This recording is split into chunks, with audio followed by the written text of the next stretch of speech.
création de la communauté des disciples du Christ vivant en ce vendredi de la deuxième semaine du temps pascal, année liturgique C.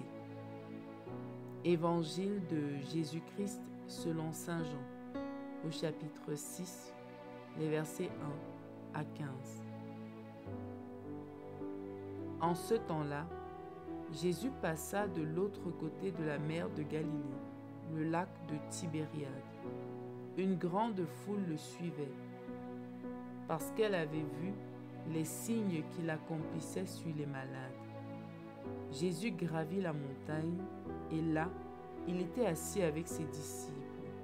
Or, la Pâque, la fête des Juifs, était proche. Jésus leva les yeux et vit qu'une foule nombreuse venait à lui. Il dit à Philippe, « Où pourrions-nous acheter du pain pour qu'ils aient à manger ?»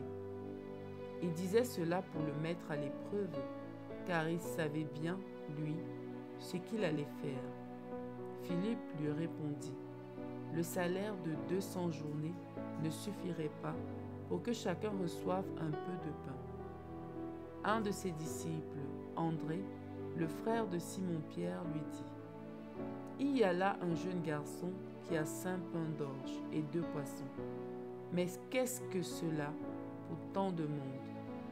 Jésus dit, « Faites asseoir les gens. » Il y avait beaucoup d'herbe à cet endroit. Ils s'assirent donc, au nombre d'environ 5000 hommes. Alors Jésus prit les pains, et après avoir rendu grâce, il les distribua aux convives. Il leur donna aussi du poisson, autant qu'ils en voulaient.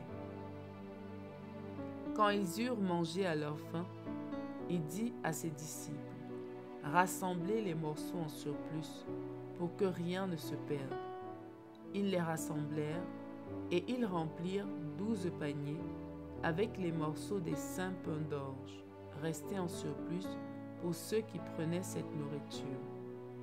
À la vue du signe que Jésus avait accompli, les gens disaient, « C'est vraiment lui le prophète annoncé, celui qui vient dans le monde. » Mais Jésus savait qu'ils allaient venir l'enlever pour faire de lui leur roi. Alors de nouveau il se retira dans la montagne, lui seul. Acclamons la parole de Dieu. Méditation. Chers frères et sœurs bien-aimés, l'Évangile de ce jour nous présente un miracle d'une grande simplicité. Jésus nourrit une foule de 5000 hommes avec 5 pains d'orge et 2 poissons. Ce geste, loin d'être une simple provision matérielle, est un signe profond de l'amour de Dieu pour son peuple. Tous les détails sont importants. C'est Jésus lui-même qui remarque que la foule qui le suit a faim.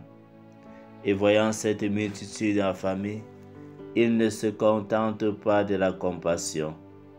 Il prend l'initiative. Où pourrions-nous acheter du pain pour qu'ils aient à manger? Que c'est touchant de voir en notre Dieu une personne qui se soucie de ses enfants que nous sommes.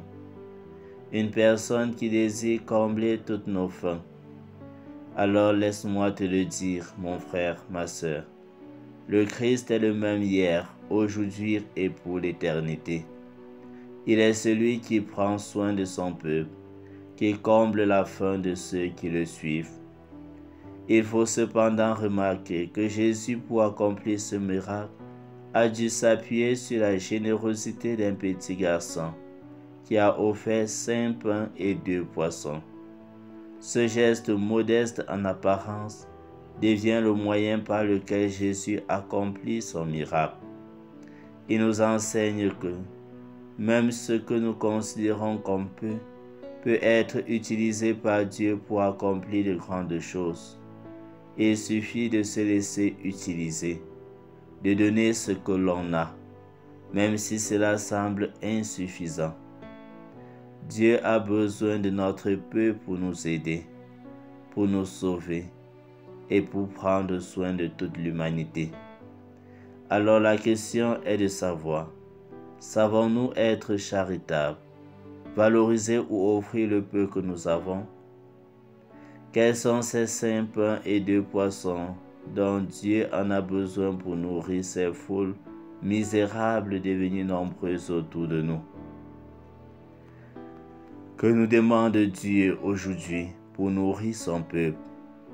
Est-ce le temps, l'argent ou l'engagement? Beaucoup veulent seulement recevoir de Dieu sans jamais rien lui donner. Comment fera-t-il donc pour nous aider?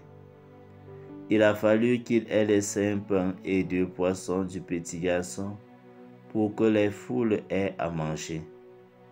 Nous sommes, nous déjà, des grandes personnes et nous avons plus que cela. Mais dès qu'on évoque une contribution pour les projets de l'Église, dès qu'une initiative pour la Caritas est en cours, plusieurs crient misère ou restent silencieux. Ils feignent de ne rien avoir et donnent à peine quelque chose, parfois même en murmurant. Dieu ne peut pas nous sauver sans nous. Il attend notre part sans simplifier à la taille des bienfaits qu'il accomplit dans notre vie. Prions. Seigneur, donne-nous des cœurs généreux, qui n'ont pas peur de manquer parce qu'ils ont donné ou doivent donner, et qui comptent sur ta providence en toutes circonstances. Intercession. Prions pour tous ceux qui souffrent de la faim dans le monde, que le Seigneur leur donne la charité, par la charité des hommes dans le monde, le pain de chaque jour.